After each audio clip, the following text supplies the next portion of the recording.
A Coloradan is in federal custody. Investigators say the 28-year-old tried to destroy the U.S. Embassy in Israel last week. The FBI says Joseph Neumeyer's social media history is full of threats against that embassy and specifically against President Donald Trump. The Department of Justice says Neumeyer traveled to the embassy in Tel Aviv on May 19th and got into an altercation after spitting on a guard. Court documents say Neumeyer ran away but lost his backpack, which was full of Molotov cocktails. Law enforcement tracked him to his hotel, arrested him, and they've brought him back to the U.S.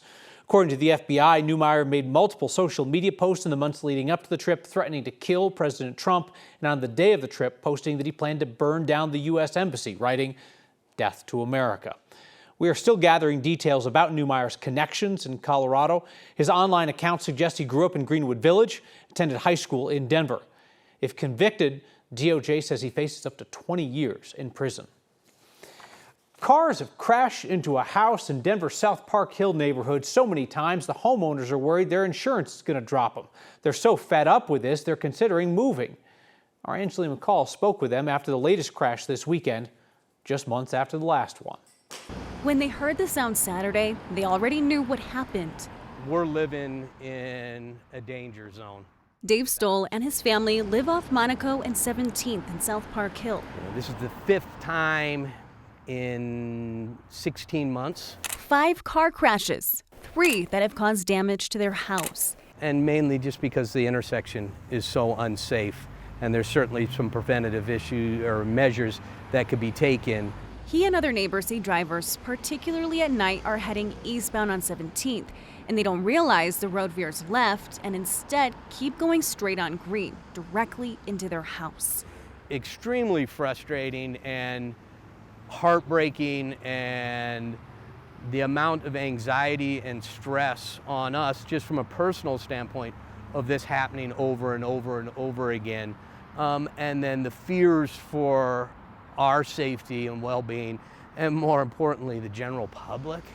They say they've approached the city for a fix like extra reflective lights, signage, or anything to help. But there's certainly very simple, cost-effective, preventative things that the city can do. The last crash, they had to move out of their house for 11 months while fixing the $440,000 worth of damage. We're really, at the point where we're selling the house, we're moving, and have been here for 27 years.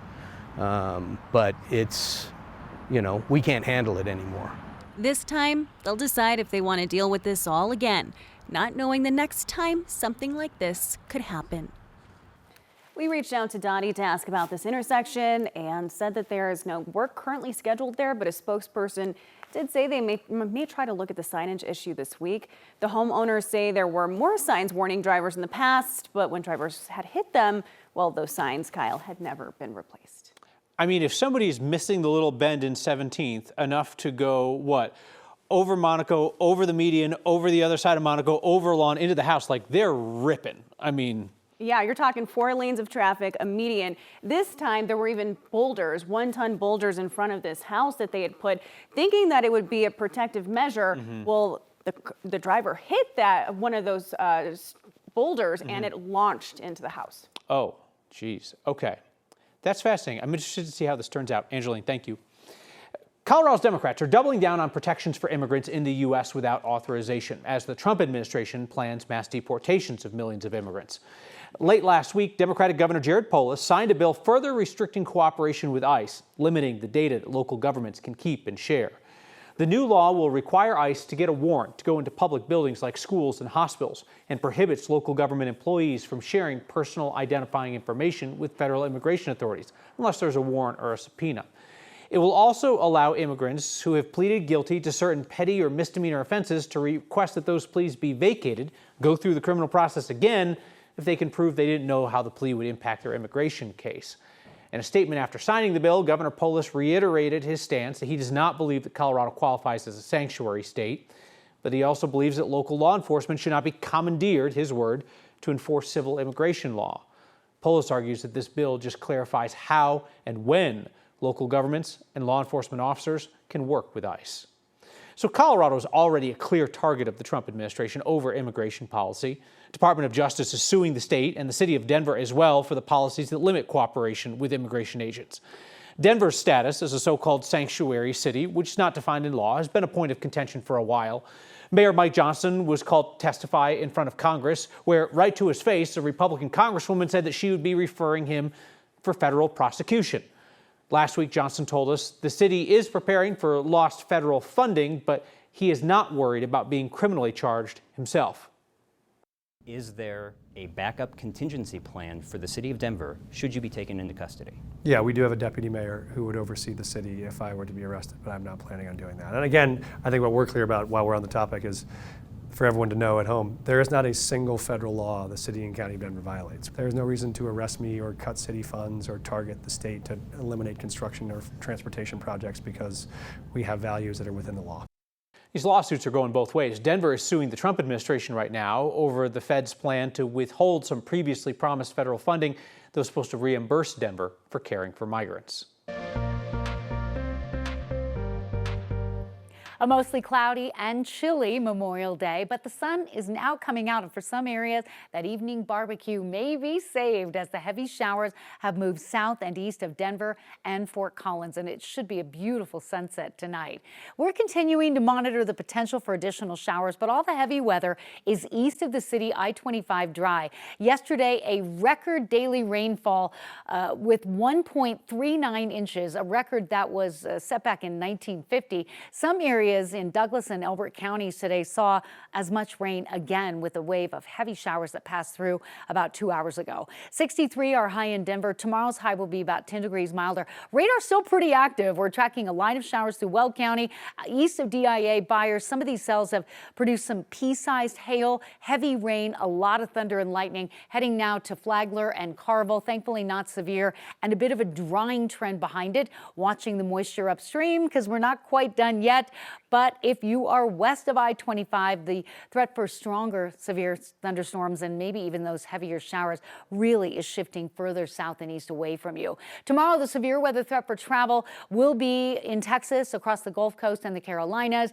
We have the chance of a little more rain in Denver between now and 8 o'clock. Then we clear out. We'll be watching for a little bit of patchy fog overnight. And then temperatures really jump up again tomorrow. Mid-70s, 30% chance of storms, few showers and cooler Wednesday, a couple of storms Thursday, and then sunshine in 80s for Friday and the weekend. Someone recently said to me offhand that Next viewers, you, have become one of the larger sources of regular charitable giving in Colorado. I thank them for saying that on your behalf, but I didn't really stop to think about it in those terms. But you are, because in a few days, we're going to mark 5 years of your weekly Word of Thanks microgiving campaigns. And just over the weekend, your $5 donations passed the $15 million mark. That's a pretty remarkable service to our community. Each week, new cause somewhere in Colorado. Each week, you have given generously. And that's done lasting good for Coloradans, from downtown Denver to each rural corner of our state. Most recently, last week, funding more than a dozen additional scholarships for first-generation college students. So you're sending those young Coloradans to college. You have built playgrounds. You've helped people make their rent to prepare for citizenship exams. You funded food delivery for older folks stuck at home. You restarted a mental health program for farmers and ranchers after it lost federal funding. You paid for legal representation for domestic violence survivors, and even unpaused a program sending books to low-income families to get their kids ready for kindergarten. And all that is just what you have accomplished in the last few months. 5 years of generosity, $15 million in giving. You know, from day one, we've had a pretty simple deal with each other. So long as you are willing to give each week, I will keep finding causes in Colorado that will put that generosity to good use. Now 5 years and $15 million and counting. The governor unveiled plans for an enormous bridge in front of the state capitol, leading many Coloradans to say, why? I'm just going to say it. This bridge does nothing right. Not a great review there. Colorado's western slope is all in on a historic water rights purchase, but Front Range water suppliers are worried they're going to get shut out. And we will pause for a moment of reflection for the Coloradans who gave their lives in service to our nation. Next. The state of Colorado is planning to celebrate its 150th birthday by building a bridge. Not a figure of speech, an actual bridge right in front of the state capitol at a cost of $18 to $20 million. Our Spencer Soisher looks at the initial diagrams and the initial reviews, which are not great. It's just so bonkers. Sometimes you get set up on a blind date. Historic Denver's known about this project since August 2024. Someone tells you about a great option, and then you meet the option. I'm just going to say it. This bridge does nothing right. For John Deffenbaugh with Historic Denver, this bridge is the date. When you look at this bridge as a totality, it just doesn't work in the space. As part of Colorado's 150th anniversary, the state is planning to build a bridge from the Capitol to the Lincoln Veterans Memorial Park, right in front of Civic Center Park. But this project doesn't take pedestrians from A to B in a way that they want to go. This winding bridge, designed by an out-of-state firm, is supposed to look like the state's flowing rivers. This bridge is being presented as a work of art in itself, but that is completely misleading. According to the state, this $18 to $20 million bridge, funded by private and public money, tells Colorado's story. We can incorporate art, creativity, culture in a way more subtle and effective way that would be in keeping with the park's existing characteristics. Okay, so Deffenbaugh doesn't like his blind date. What about everyone else? Also no. Not a single positive comment on the governor's Instagram post. Though we got a nice email from someone named Nancy who thinks it looks beautiful. The governor's office says the bridge will provide a safe pathway for thousands of visitors who come to the Capitol and the park each year.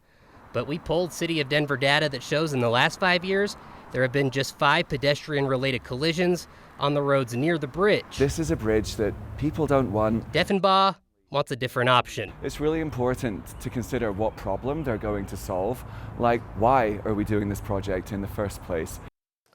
The governor's office says it invites Historic Denver to be part of the art review process. The state has already spent $1.5 million on the concept and design of this.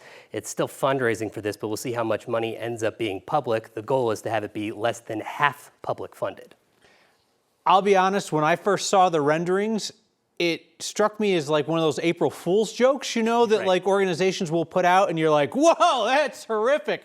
Oh, but it's just a joke. But this is not a joke. No, and it sure looks like it's going to stand out in all that beautiful architecture in downtown Denver. And then you're going to have this bridge that goes from a pretty short area, but let's go around to get there. And not a lot of incidents over there as well. I'm interested in more people's feedback on this. I want more feedback, not less feedback on this. All right, Spencer Soisher, thank you. A water board. I'm still thinking about this bridge. Good Lord Almighty. Water Board is on the verge of approving a $100 million purchase of Colorado's most senior water rights. Maybe they can flow it down the windy bridge. Broad coalition of Western Slope counties are kicking in millions of dollars to buy the historic rights from Xcel Energy, but there are water providers on the Front Range worried that some of the state's most populous areas could be left high and dry. The Shoshone Power Plant near Glenwood Springs has some of the oldest water rights on the Colorado River, which means that plant's water rights get priority when the river's low. Counties on the Western Slope want to buy up those rights from Xcel so the future buyer can't take the water rights and siphon water away from communities downstream. At a meeting last week, they encouraged Colorado's Water Conservation Board to let that purchase move forward. But there are water providers on the Front Range, like Denver Water and Aurora Water, that don't want to upset the decades-old agreement governing how water is shared east of the Continental Divide. If this proposal were to go forward as presented in the application, it could harm our ability to provide water for essential use during severe or prolonged drought. Besides Front Range opposition, leaders on the Western Slope could face another hurdle to secure those water rights because they were counting on $40 million in federal funding that came through at the end of the Biden administration. Not clear if the Trump administration will follow through on that. Tonight's next question comes from Tim and Sue in Denver. Now that Chevron says it could take 5 years to clean up last month's oil well blowout in Weld County, they wanted to know what happens to all the waste being removed. So Chevron says that geyser that started spewing out of an oil well near Gailton last month was about 80% water, 20% oil and natural gas. The state is saying this cleanup will take 5 years. Chevron's already removed 7,000 cubic yards of soil, 89,000 barrels of liquid. According to paperwork filed with state regulators, Chevron's taking that waste material to the Pawnee Waste Facility in Weld County. It's a specialized waste facility that's approved to treat, process, and store industrial waste, including specifically from oil and gas. Pawnee's operations plan said that they bury the waste in lined cells that's meant to keep those chemicals from leaching out into groundwater. They do their own groundwater testing there and report the results to the state. That was a good next question. Send us another. You can ask anything about anything Colorado, because you can't be the only one wondering what is up with that bridge. Other questions are welcome as well. Email them to next@9news.com or text next 303-871-1491. To honor the folks who gave their all. Just very important that we don't forget. On Memorial Day, Coloradans carve out a quiet moment to honor the fallen. We'll go there next. Memorial Day offers each of us an invitation to gratitude and remembrance, an opportunity to recall those who gave their lives in service to America. The Colorado Freedom Memorial in Aurora is built on a simple, beautiful premise: to find and list the name of every Coloradan killed in war. I've come out every year. I think it's important to honor veterans. I have two siblings. They both came back to us, and one has passed on. So I feel like this is a small way that I can honor him. We're here to see my uncle's name up on the memorial wall, who died in the second day of the Normandy invasion. It's honoring the veterans that served in the wars in the United States that had passed away serving our country, and always remembering their sacrifice. They didn't have a chance to enjoy the freedoms that they fought for. Sam DiPaolo. Somebody said they named him, my middle name is named after him. We need to honor the folks who gave their all, and we need to make sure that we honor them by being good citizens too. My dad's friend, Sam DiPaolo, because they hung out in Frederick, Colorado. Just to see the names there, and I guess I think about the lives that have been cut short. There are so many. It's impactful, and they've even added the stones on the end. It really brings it to reality. There's Sam right there. Be thankful for the sacrifices. It's carrying on a heritage of valor, no matter what. I think we do need to, stop and reflect on, what this country means and how those who have served has helped us to keep our country the way it is. It's worth coming out and spending a few minutes to walk around and just appreciate what has been done here in honor of the vets. Truly beautiful place. Stop by in Aurora if you have the opportunity. Your feedback about Polis's Bridge is coming in faster via email that I can read it, but we'll have some of it in feedback next. An astonishing amount of feedback tonight on Governor Polis's Bridge to Nowhere. A lot of it follows similar themes about government waste and making fun of politicians and things like that. And I get it, that's often low-hanging fruit. I want to offer you two different perspectives that stuck out to me. Lori writes, public officials work to do good things for the community. This bridge undercuts that good work. Karen says, wouldn't the right thing to do be to study the walking patterns of people who visit the area and build a bridge that follows those patterns? That's something we've talked about on this program before. Those are called desire paths. Go to a college campus and look at where the sidewalks are and look at where the desire paths are. Here's my question, and we're going to find an answer to this. Who desires that bridge? See you next time.